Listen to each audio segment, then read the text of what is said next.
आपकी कोई गर्लफ्रेंड, कोई लफड़ा, कोई सेटिंग? ठीक है, अगर सुनिए, अगर वो की भी तो हम ब्रेकअप करवा देंगे, ठीक है? इतना कॉन्फिडेंट है हम में।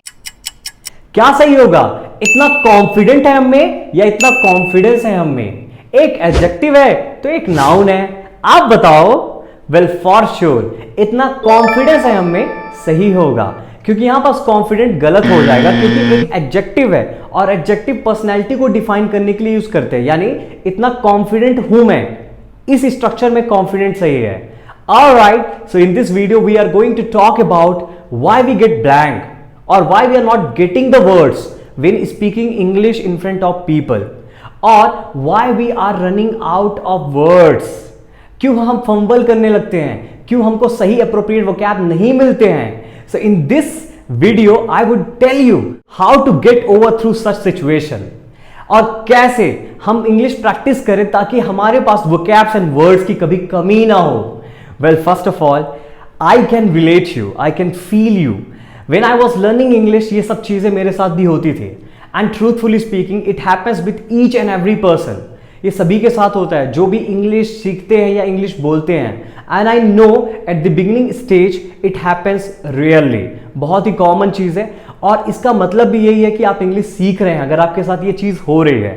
Alright, so you do not have to feel shy about anything, and you do not have to timid about anything, because this is a natural process.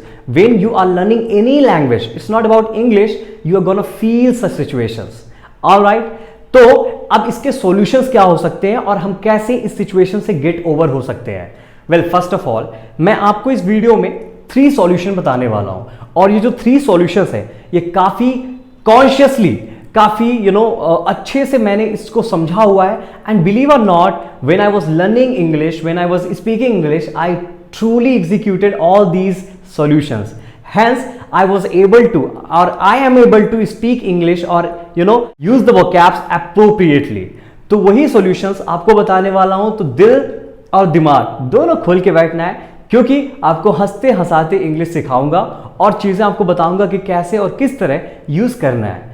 Alright, so without any delay, let's start this class. Alright, first solution. So the first solution is to know exactly which parts of speech does it belong. Well, ऐसा क्यों बोल रहा हूँ? क्या होता है? I have really observed that most of the people, what they do is that they are just picking up the wrong kind of form of the structure. When I say form of the word or structure, what does that mean? इसका मतलब ये है कि उनको use verb करना है, they start using the noun. उनको adjective करना है, वो adverb use कर लेते हैं। तो वो एक्चुअली में कोई मेक सेंस नहीं करता है, यानी कोई भी सेंस नहीं निकलता उस स्ट्रक्चर का। So we have to understand what exact vocab we need to use, we need to pick it up, and you would be only to determine this when you will know that this vocab is appropriately used in such a way in these structures. For example, अगर मैं बोलता हूँ agree, ये एक verb हो गया, लेकिन agreement क्या हो गया? एक noun हो गया, है ना? इसी तरह procrastinate एक verb हो गया, procrastination एक क्या हो गया हमारा? एक noun हो गया। तो इसी तरह कॉन्फिडेंस, कॉन्फिडेंस क्या है? नाउन, एंड कॉन्फिडेंट क्या है? एडजेक्टिव है। तो आपको पता होना चाहिए कि वो एडजेक्टिव क्या होता है और एडवर्ब क्या होता है और नाउन क्या होता है। इसी तरह आप सेंटेंसेस को सही तरीके से फॉर्म कर पाएंगे। You will be able to pick the right one at the right time, and that's it. तो इस तरह आपको थोड़ा बहुत आइडिया मिल जाता है। But I can relate you again, क्योंकि ये चीज़ इतनी पॉसिबल नहीं हो पाती बिगिनिंग स्टेज में कि हमको इतना डिफरेंस इन चीज़ों का क्लियर हो जाए। तो इस वजह से हमको इन चीज़ों में घुसना नहीं होता है, बिकॉज वी बिलीव दैट कि ये कहीं ना कहीं ग्रामेटिकल स्ट्रक्चर्स हैं। I don't want to get into such things. Then what can be other solutions? I can still feel you, you do not have to feel, I am gonna give the other solution. And the second solution is to know exactly how the sentence is formed using that vocab. हाँ, ये क्या है sir? Well, देखो यार, बहुत simple है। If you still know the meaning of any vocab, that's not sufficient. You won't be able to fluent, and if you won't be able to pick out that vocab when exactly speaking in front of anyone, the only way to do this is you need to know how to form the sentence using that formula, using that vocab or words.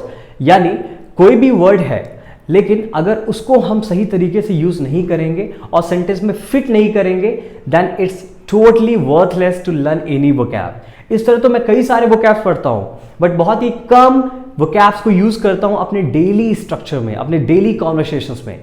तो ऐसी क्या बात है जिस वजह से हम लोग यूज नहीं करते? Because we don't know how to make the sentence. कोई भी वर्ड्स मिलता है, पहले तो पहले आप उस सेंटेंस को अच्छे से केयरफुली एंड कॉशियसली समझें, and then you can jump to the Google and just see it how to use it in a different way. यानी उसके कई सारे एग्जाम्पल्स को पढ़ें ताकि आपको स्ट्रक्चर कहीं ना कहीं क्रैम हो जाए, रटा जाए, जिस वजह से आप उसको नेक्स्ट टाइम से यूज कर पाएंगे। And this is only the way to do it. तो सेकेंड चीज क्या है? यानी सिंपल कह सकता हूं, प्रैक्टिस। ऑलराइट, थर्ड चीज, वेल देखो यार, थर्ड जो है वो काफी इंपॉर्टेंट पॉइंट है, टू यूज द सब्स्टिट्यूशन। हाँ, सब्स्टिट्यूशन ये क्या है सर? वेल ये तो मैथमेटिक्स में मैंने सुना है। वेल सब्स्टिट्यूशन मेथड नहीं, बट यहां पर सब्स्टिट्यूशन विद अदर स्ट्रक्चर और vocabs. For example if I want to say important, well now then मैं इसकी जगह और क्या क्या स्ट्रक्चर्स या फिर वोकैब्स यूज कर सकता हूं? I could use a lot of words. मैं वाइटल बोल सकता हूं, मैं इसेंशियल बोल सकता हूं, मैं नेसेसरी बोल सकता हूं, मैं सिग्निफिकेंट बोल सकता हूं, मैं क्रूशियल बोल सकता हूं, मैं इंडिस्पेंसिबल बोल सकता हूं। See there are so many words. So do you know the synonyms of any one? क्योंकि अगर मैंने बोला for example I want to procrastinate this work, I can also say I want to put off this work. Exactly, तो मेरे को इसका दूसरा structure भी पता है। अगर आपको पता रहेगा then you will be confident enough to speak in front of any one. You won't be fumble, believe और नॉट, क्योंकि आपको इसके अलग फ्रेजेस पता है, अगर अलग वर्ड्स पता है, इसकी जगह सब्स्टिट्यूट कर सकते हैं, तो आपके अंदर कॉन्फिडेंट ऑटोमेटिकली आ जाता है और फिर आप अच्छे से बोल पाते हैं। सो सिनोनिम इज वेरी इंपॉर्टेंट, यानी substitution of words is actually important all the time. You know, it's never possible to use the right vocab at the right time. You won't be able to get the right vocab, क्योंकि आप जब starting as a beginner, मैंने बोला कि आपके पास वो command नहीं होता है, तो for sure it's gonna happen कि आपके पास right vocab नहीं आ पाएगा, and it's a very natural thing. But how can you get over that when you are knowing other vocabs or other substitutions from that word? So that could work as a magical trick for you. तो आपको पता भी होना चाहिए यार। For example वैसे भी कितनी इंग्लिश बोरिंग हो जाती है जब हम एक ही वोकैब को हर बार यूज करते रहते हैं, and 99% of the guys are doing the same thing. Alright, so you have to get rid of that thing and must know other vocabs और other expressions to say the same structure. उसको refresh करें, इस तरह आपकी English बहुत ही अच्छी हो जाएगी। Trust me, it's one of the essential tasks that you need to perform. All right. Now the last but not the least, fourth solution. Well, शायद मैंने आपको 3 सॉल्यूशन पहले बोल दिया था, बट माफ करना, चौथा सॉल्यूशन भी बहुत इंपॉर्टेंट है। वो चौथा सॉल्यूशन है प्रोनाउंसिएशन।